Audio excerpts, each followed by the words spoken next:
Devotional, remembering God's deeds. These stones are to be a memorial to the people of Israel forever. Joshua 4:7b. When the people of Israel crossed the Jordan River into the Promised Land, God performed an extraordinary miracle. He stopped the waters of the river so they could walk on dry ground.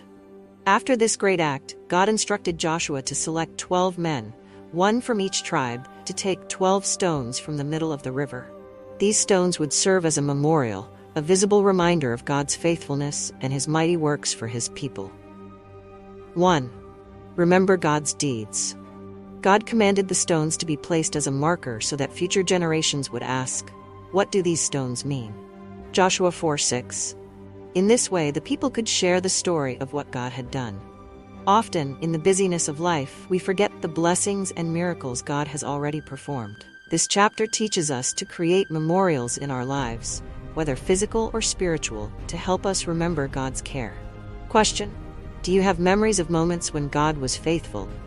How can you keep them alive to inspire your faith? 2.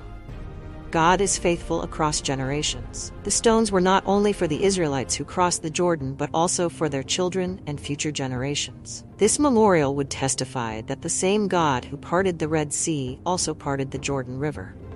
This reminds us that God's faithfulness remains constant across all generations. Remember, what God has done in the past is a guarantee that He will continue to work in the present and future. Our lives are memorials of faith. Just as the stones from the Jordan testified to God's power, our lives should be a living testimony of His grace and love. When others look at you, will they see a memorial of God's goodness? Reflection: how can your life serve as a testimony to those around you? Prayer: Lord, thank You for Your faithfulness in my life. Help me to remember and share Your works so that others may see Your power and love. May my life be a living testimony of Your grace, inspiring faith in future generations. Amen.